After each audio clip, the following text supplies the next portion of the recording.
اللہ الرحمن الرحیم۔ باب ہے جس میں دو فصلیں ہیں۔ گزشتہ باب کے متعلقات میں سے عن ابن عمر رضی اللہ عنہ قال قال رسول اللہ صلی اللہ علیہ وسلم ان بلالا ينادي بليل فكلوا واشربوا حتى ينادي ابن ام مكتوم وقال كان ابن ام مكتوم رجل اعمى لا ينادي حتى يقال له اصبحت متفق علیہ۔ حضرت عبداللہ ابن عمر رضی اللہ عنہما سے منقول ہے، انہوں نے کہا کہ فرمایا نبی پاک صلی اللہ علیہ وسلم نے بے شک بلال حبشی رضی اللہ عنہ اذان کہہ دیتے ہیں رات میں، تو تم کھاتے رہو اور پیتے رہو یہاں تک کہ اذان کہیں عبداللہ ابن ام مکتوم۔ راوی نے کہا عبداللہ ابن ام مکتوم ایک نابینا آدمی تھے، وہ اذان نہیں کہتے تھے یہاں تک کہ ان سے بتا دیا جاتا کہ صبح ہو گئی، صبح ہو گئی۔ مطلب یہ ہے کہ حضرت بلال حبشی رضی اللہ عنہ جو اذان کہتے تھے وہ سحری کا وقت ختم ہونے سے پہلے کہتے تھے۔ یہ پہلے اذان اس لیے ہوتی تھی تاکہ آدمی جو ہے غسل کر لے اور قضاء حاجت سے فارغ ہو کر نماز کی تیاری کرے، اور اس کے بعد حضرت عبداللہ ابن ام مکتوم کی اذان ہوتی تھی جب فجر کا وقت ہو جاتا تھا، یعنی سحری کا وقت ختم ہو جاتا تھا۔ اسی لیے عبداللہ ابن ام مکتوم کی حضور پاک صلی اللہ علیہ وسلم فرمایا، یعنی رمضان کے مہینے کی گویا کی بات ہے کہ تم لوگ سحری کھاتے رہو اور پیتے رہو، بلال حبشی کی اذان کو سن کر کے سحری کھانا ختم مت کرو۔ اس سے امام شافعی رحمۃ اللہ علیہ اور امام یوسف رحمۃ اللہ علیہ فرماتے ہیں یعنی اذان جو ہے وہ وقت سے پہلے بھی کہی جا سکتی ہے، یعنی رات میں بھی کہی جا سکتی ہے، اور یہ دو اذانیں ہوتی تھی فجر میں۔ اس لیے امام شافعی رحمۃ اللہ علیہ کہتے ہیں کہ دو مؤذن فجر کے لیے ہونا چاہیے، ایک رات میں اذان کہے اور ایک سحری کے وقت اذان کہے۔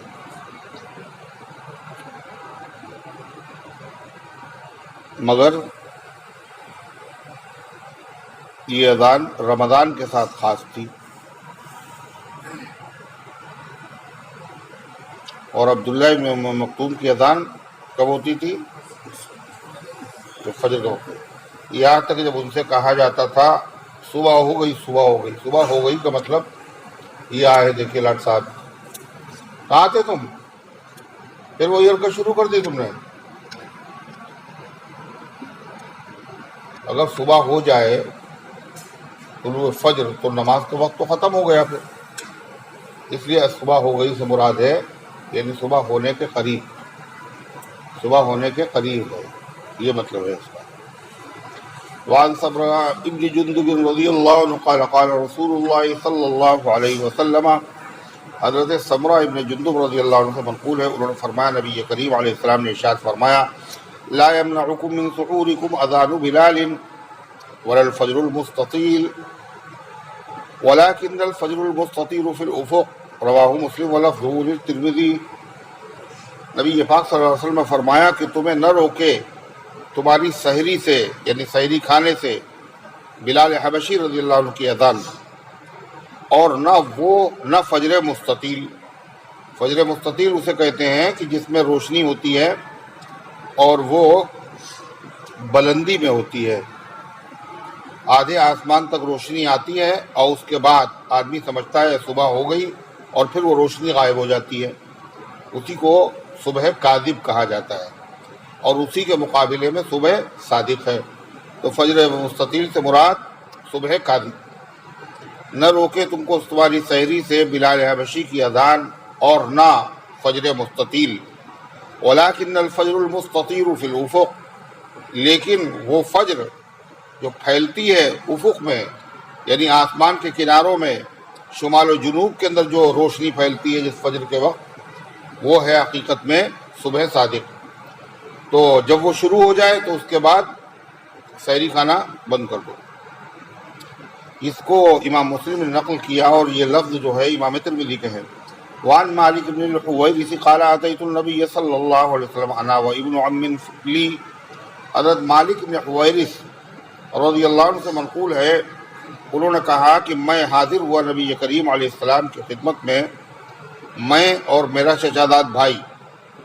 فقال علی، تو آپ نے مجھ سے فرمایا، اذا سافرتما، جب تم لوگ سفر شروع کرو تو سفر میں جب نماز کا وقت آ جائے، فأذنا، تو اذان کہے، وأقیما، اور اقامت کہے، ولیؤمکما اکبرکما، اور چاہیے کہ تم دونوں میں سے امامت کرے جو تم میں بڑا ہو۔ بڑے سے مراد یعنی عمر میں بڑا ہے، اس سے متعین ہو گیا کہ اذان کون کہے گا، چھوٹا کہے گا، اور بڑا کیا کرے، وہ امامت کرے۔ یہ اکبر سے مراد ہے افضل اور اعلیٰ، تم میں سے امامت کرے جو تم میں افضل ہو۔ اس کا مطلب یہ ہوا کہ مؤذن کے لیے افضل ہونا کوئی شرط نہیں ہے، لیکن مؤذن بھی صالح ہونا چاہیے اور دیندار ہونا چاہیے۔ وعن ابی ہریرہ وعنہ قال قال رسول اللہ صلی اللہ علیہ وسلم صلوا کما رأیتمونی اصلی، اور انہی سے یعنی مالک ابن حویرث رضی اللہ عنہ سے منقول ہے کہ نبی کریم صلی اللہ علیہ وسلم نے فرمایا جب وہ جانے لگے، صلوا کما رأیتمونی اصلی، نماز پڑھو جیسے کہ تم مجھے نماز پڑھتے ہوئے دیکھتے ہو۔ وَإِذَا حَضَرَتِ الصَّلَاةُ، اور جب نماز کا وقت ہو جائے، فَلْيُؤَذِّن لَكُمْ أَحَدُكُمْ، تو اذان کہے تم میں کا ایک آدمی، ثُمَّ لَيُؤَمُّكُمْ أَكْبَرُكُمْ، پھر تم میں سے امامت کرے جو تم میں سے بڑا ہو، افضل ہو۔ وعن ابی ہریرہ رضی اللہ عنہ قال قال رسول اللہ صلی اللہ علیہ وسلم حین قفل من غزوة خیبر۔ حضرت ابو ہریرہ رضی اللہ عنہ کا بیان ہے کہ اللہ کے رسول صلی اللہ علیہ وسلم جس وقت لوٹے، واپس ہوئے غزوہ خیبر سے مدینے کی طرف، سار لیلتن، تو چلتے رہے رات بھر، حتی اذا ادرکہ القرا، یہاں تک کہ جب آپ کو نیند آنے لگی، عرسا، تو آپ آرام کے لیے اترے، وقال لبلال اکلأ لنا اللیل، اور حضرت بلال سے فرمایا میرے لیے رات کی حفاظت کرو، یعنی اندازہ کرو کہ رات گزری اور صبح کا وقت ہو گیا تو مجھے اٹھا دینا۔ فصلی بلال ما قدر له، تو بلال حبشی نے سوچا خالی وقت میں کیا کریں، فصلی بلال، تو بلال حبشی رضی اللہ عنہ نماز پڑھتے رہے رات میں، ما قدر له، جتنی ان کے مقدر میں لکھی ہوئی تھی، ونام رسول اللہ صلی اللہ علیہ وسلم واصحابہ، اور سو گئے نبی کریم علیہ السلام اور آپ کے صحابہ، تھکے ہوئے تھے۔ فلما تقارب الفجر استند بلال الی راحلتہ، جب فجر کا وقت قریب آیا تو حضرت بلال نے نماز تو چھوڑ دی اور ٹیک لگا لی، بلال حبشی نے اپنے کجاوے سے، موجہ الفجری، فجر کی طرف رخ کر کے، یعنی جدھر سے فجر کا طلوع ہوتا ہے اور روشنی ہوتی ہے ادھر منہ کر کے کھڑے ہو گئے تاکہ اطلاع کر سکیں وقت ہو چکا ہے نماز کا۔ فغلبت بلال عیناہ، تو غالب آ گئیں بلال پر ان کی آنکھیں، یعنی نیند ان پر بھی غالب آ گئی، درا حالے کی وہ مستند الی راحلتہ، اپنی کجاوے سے ٹیک لگائے ہوئے تھے۔ فلم یستیقظ رسول اللہ صلی اللہ علیہ وسلم ولا بلال ولا احد من اصحابہ، تو نہیں بیدار ہوئے نبی کریم علیہ السلام اور نہ بلال اور نہ صحابہ میں سے کوئی بیدار ہوا، حتی ضربتہم الشمس، یہاں تک کہ سورج کی شعاعیں ان پر پڑیں۔ فکان رسول اللہ صلی اللہ علیہ وسلم اولہم استيقاظا، تو نبی کریم علیہ السلام ان میں سب سے پہلے بیدار ہوئے، سورج کی شعاعیں پڑنے سے حضور پاک علیہ السلام سب سے پہلے بیدار ہوئے۔ ففزع رسول اللہ صلی اللہ علیہ وسلم، تو گھبرا گئے اللہ کے رسول صلی اللہ علیہ وسلم، فقال اے بلال، اور پھر آپ نے کہا بلال یہ کیا ہوا، ہم نے تو تم سے کہا تھا کہ تم جگا دینا، یہ کیا کیا تم نے؟ فقال بلال اخذ بنفسی الذی اخذ بنفسک، حضرت بلال نے کہا میری روح کو اسی نے قبض کر لیا جس نے آپ کی روح کو قبض کر لیا. قال اقتادوا فاقتادوا، تو آپ نے فرمایا اپنی سواریوں کو آگے لے جاؤ. فاقتادوا رواحلهم شیئا، تو صحابہ اپنی سواریوں کو تھوڑا سا آگے لے گئے. ثم توضأ رسول اللہ صلی اللہ علیہ وسلم وامر بلالا فاقام الصلاة فصلى بهم الصبح، پھر وضو فرمایا نبی کریم علیہ السلام نے اور بلال حبشی رضی اللہ عنہ کو حکم دیا اور انہوں نے نماز کو قائم کیا، تو پھر نماز پڑھائی ان کو فجر کی نبی پاک صلی اللہ علیہ وسلم نے. فلما قضى الصلاة قال من نسي الصلاة فليصليها اذا ذكرها، جب نماز سے آپ فارغ ہو چکے تو آپ نے فرمایا جو آدمی بھول جائے نماز کو، فليصليها اذا ذكرها، تو اس کو ادا کر لے جب وہ اسے یاد آئے. اور اگر وہ سو گیا ہو غفلت کی نیند تو اس کے بعد اٹھتے ہی فجر کی نماز فوراً پڑھ لے. وَإِنَّ اللَّهَ تَعَالَى قَالَ وَأَقِيمُوا الصَّلَاةَ لِذِكْرِي، اس لیے کہ اللہ تعالیٰ کا ارشاد ہے نماز قائم کرو میری یاد کے وقت. نماز اللہ کی یاد کے لیے ہے، تو جیسے ہی یاد آئے فوراً نماز پڑھ لے، بشرطے کہ وہ وقت مکروہ نہ ہو.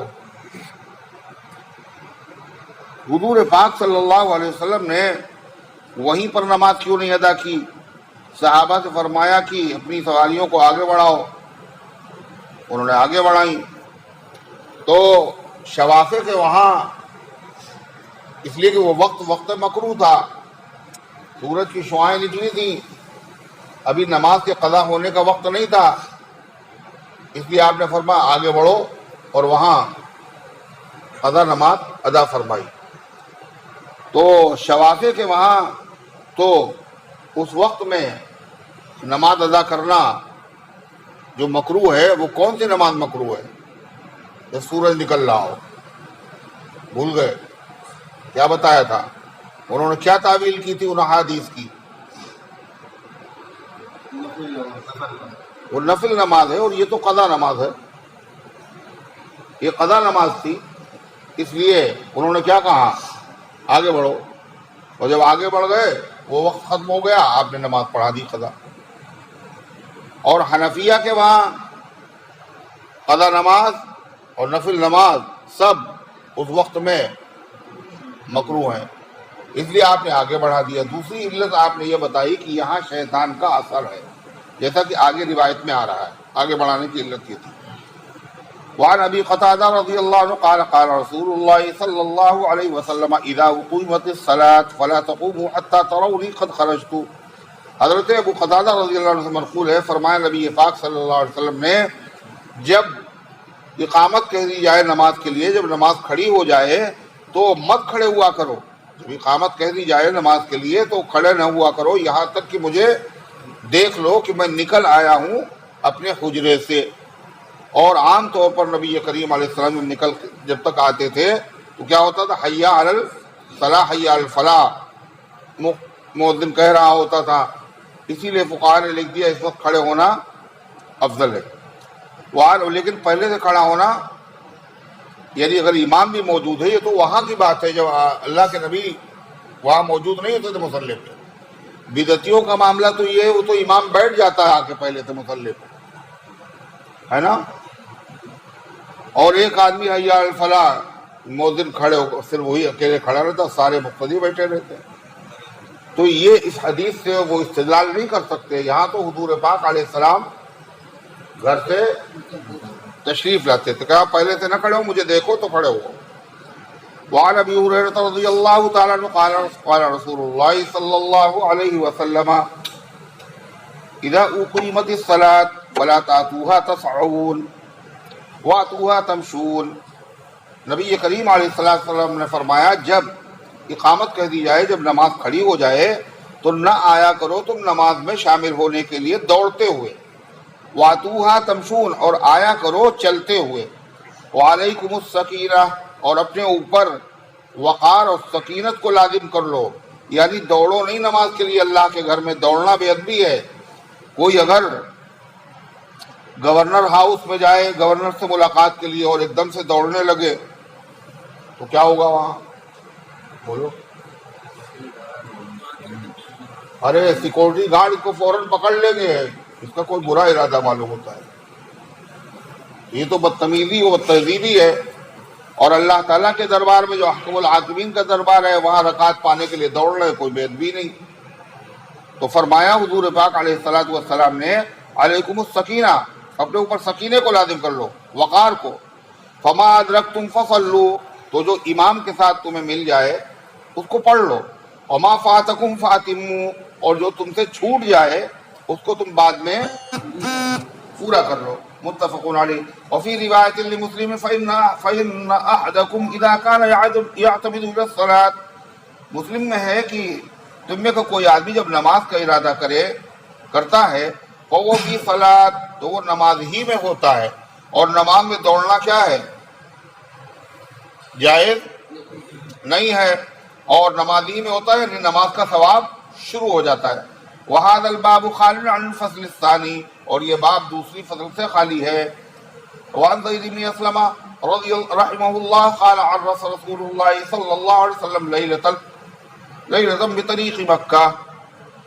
یہ وہی روایت ہے جو بھی آئی تھی ابو قتادہ سے مختصر شروع میں. حضرت زید بن اسلم یہ تابعی ہیں، ان سے منقول ہے، یعنی یہ روایت مرسل ہے اس لیے کہ وہ ایسے بیان کر رہے جیسے لگتا ہے بیچ میں صحابی کی سند، صحابی کا واسطہ حذف ہے. زید بن اسلم سے منقول ہے، انہوں نے کہا کہ نبی کریم علیہ الصلوۃ والسلام نے آرام فرمایا لیلتن، ایک رات، بطریق مکہ، مکے کے راستے میں. یہ ہو سکتا ہے یہ دوسرا واقعہ ہو. اور دوسری چیز یہ ہے کہ راوی سے بھول ہو گئی ہے، اس لیے کہ یہ جو آپ نے آرام فرمایا تھا رات بھر چلے تھے، اور اس کے بعد جو آپ آرام کے لیے اخیر رات میں لیٹے تھے، تو یہ مکہ کا راستہ نہیں تھا بلکہ مدینے کا راستہ تھا. اس لیے کہ آپ خیبر کو فتح کر کے واپس ہو رہے تھے آپ، اور خیبر مدینے میں ہے، مکے میں نہیں ہے. سمجھ شریف میں آئی بات. وَوَكَّلَ بِلَالًا أَن يُوقِظَهُمْ لِلصَّلَاةِ، اور آپ نے بلال حبشی رضی اللہ عنہ کو مقرر کر دیا تھا کہ ان کو جگا دیں نماز کے لیے. فَرَقَدَ بِلَالٌ وَرَقَدُوا، تو حضرت بلال سو گئے اور صحابہ بھی سو گئے.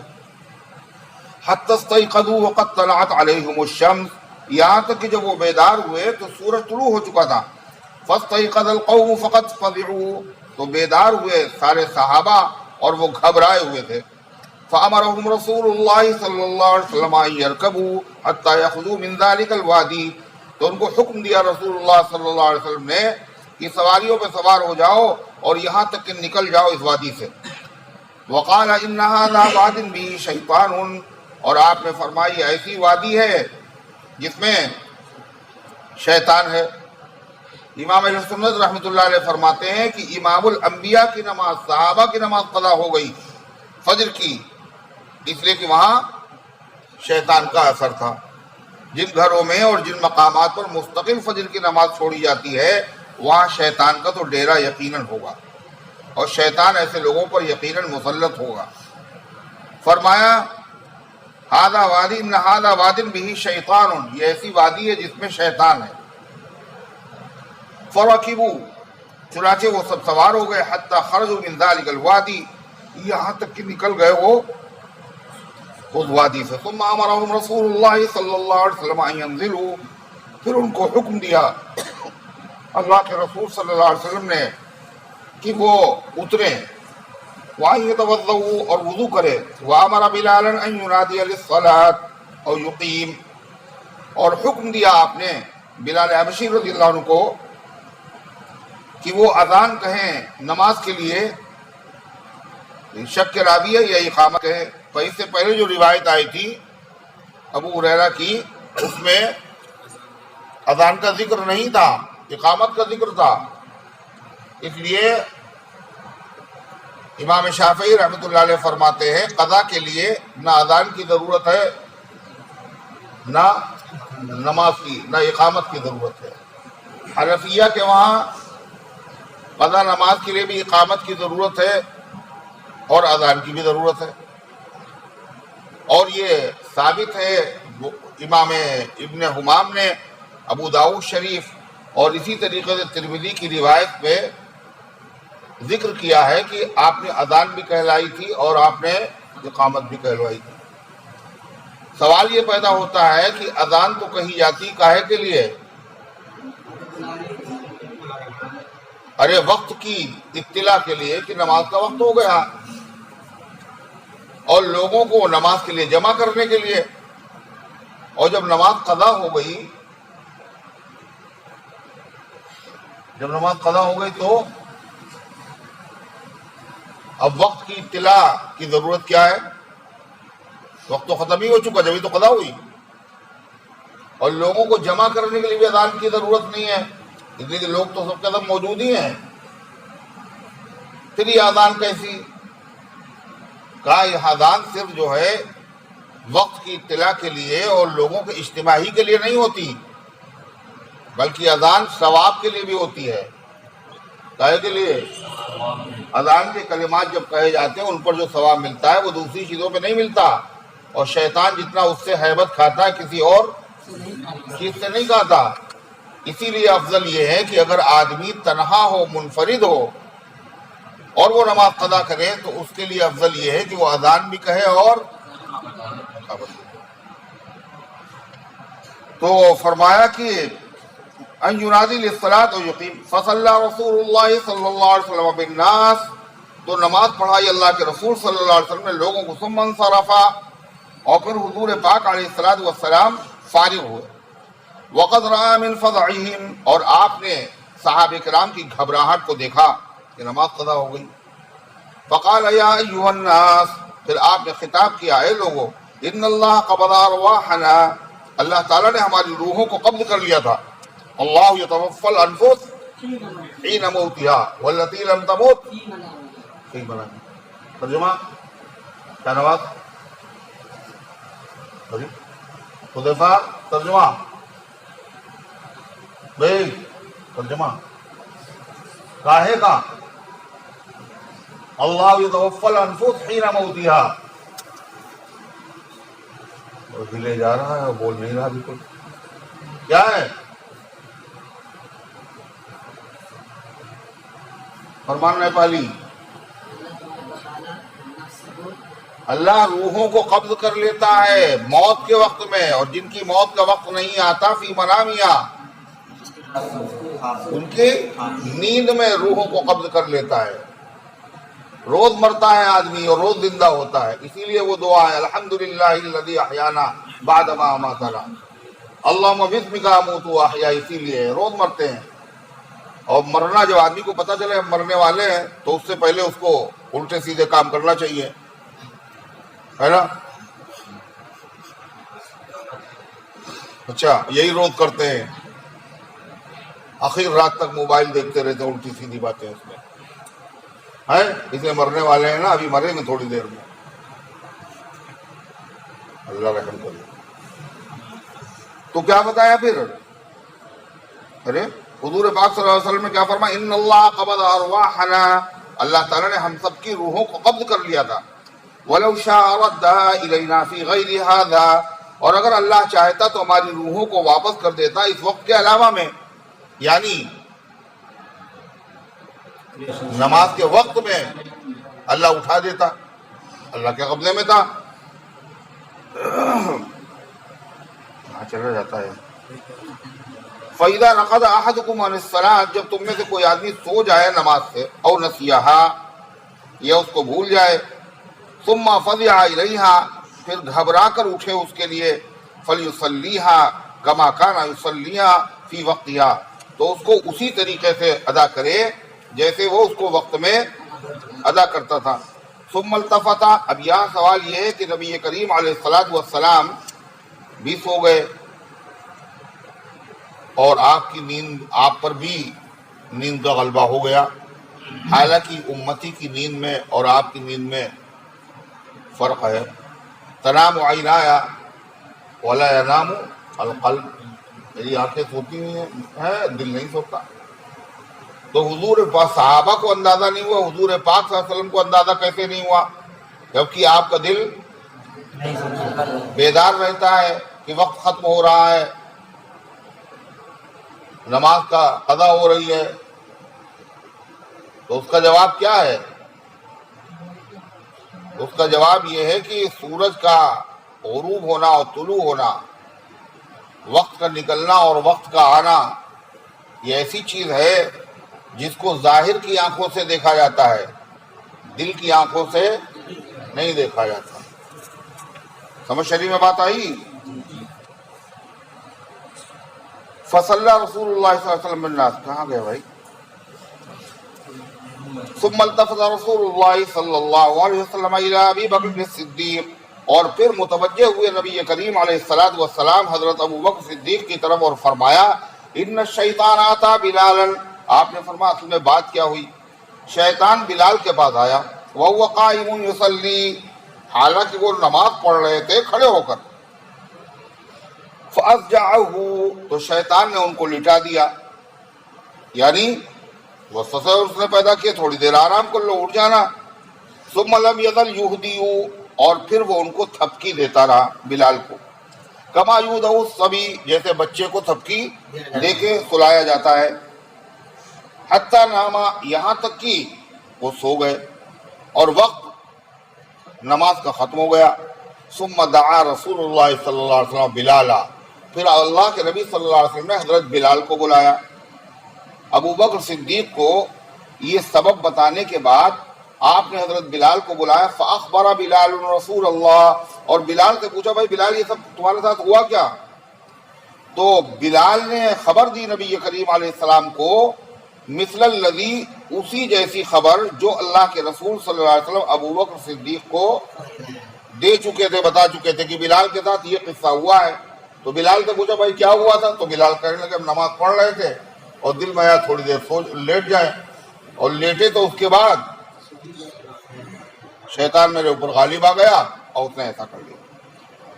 تو حضرت بلال نے بتایا واقعہ اسی طرح جیسا کہ بتایا تھا اللہ کے نبی صلی اللہ علیہ وسلم ابو بکر صدیق کو۔ ابو بکر صدیق نے جب سنا بلال حبشی کی زبان سے تو کہا ابو بکر صدیق نے اشہد انک رسول اللہ صلی اللہ علیہ وسلم، میں گواہی دیتا ہوں واقعی آپ اللہ کے رسول ہیں، کہ آپ نے بلال سے سنے بغیر پوری کیفیت بیان کی۔ رواہ مالک مرسل۔ وعن ابن عمر رضی اللہ عنہما قال قال رسول اللہ صلی اللہ علیہ وسلم خصلتان معلقتان فی اعناق المؤذنین للمسلمین صیامهم وصلاتهم، حضرت عبداللہ ابن عمر رضی اللہ عنہ سے منقول فرمایا نبی کریم علیہ السلام نے دو عادتیں لٹکی ہوئی ہیں مسلمانوں کے مؤذنوں کی گردن میں۔ دو عادتوں سے مراد دو ذمہ داریاں ایسی ہیں جو مسلمانوں کے مؤذنین کے ذمے لازم ہوتی ہیں۔ ایک کیا ہے؟ صیامہم، ان کے روزوں کی ذمہ داری، اور دوسرے ان کی نمازوں کی ذمہ داری۔ باب